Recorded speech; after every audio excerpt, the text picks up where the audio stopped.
ستړي مسئ جلیل شیراني یم. نن درسره یو ډېره ضروري خبره د خپل سوچ فکر مطابق مخې ته راوړم او ښه په غور سره ویډیو تر اخري وګورئ او د دې خبرې څخه مکمل یو ټرینډ جوړ کړئ. MP نثار باز خبرې واورئ. کومه د التجا کول دي چې د هغوی یو کمیټې جوړه شي او یو پرېکړه وکړي. یو مې دا تجویز باجوړ مسله د وزیرستان مسله دا د مولانا فضل الرحمن صاحب مسله ده، دا د امبل ولی خان صاحب مسله ده، دا د سراج الله صاحب مسله ده، دا د آفتاب خان شیرپاو مسله ده، دا د محسن داور او داسې پسې دا د دیو مسله ده. ځکه چې په من باندې اور بل دی.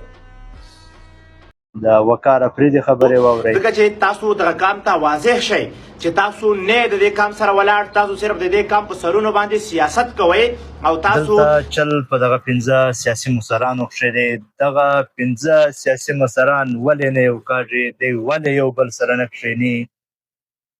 د دې سره دا ټول عوام ټول ولس یې تقسیم کړی دی، په دې پسې ټول ولس روان دی. څوک یې په یو غر قضوي، په بل یې کوزوي، څوک یو ګړنګ ته اچوي، څوک یې بل ګړنګ ته اچوي.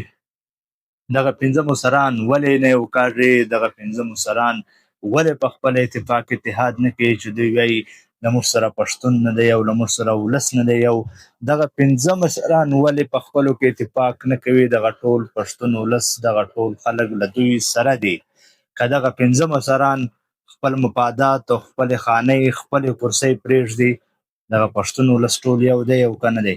دغه 15 مشران ولې نه سره کښېني؟ د سیاسي ګوندونو چې کوم د پښتونخوا پارټیانې دي، دغه 15 مشران ولې نه کښېني؟ د هرې پارټۍ هر کس ته زما دا درخواست دی او جازانه خواست مې دی چې هغه د خپل کس، که هغه ممبر دی، که هغه کونسلر دی، که هغه سیکرټري دی، که هغه سینیټر دی، د هغه څخه دا ول دا پوښتنه وکړي چې تاسې ولې په خپله کې نه یو کړی؟ د امن دپاره یو شئ.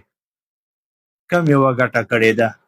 خو ګرد عمر پښتانه په خلکو وزلي دي، بس د پښتانه په وینم سیاست کړی دی. را بس احتجاج او یو مزاحمت به وکړي. د مزاحمته بغیر نور تاسې څه کړي دي؟ دغه 15 سیاسي مشران په دغو پښې کار دی، په دغه 15 مشرانو باندې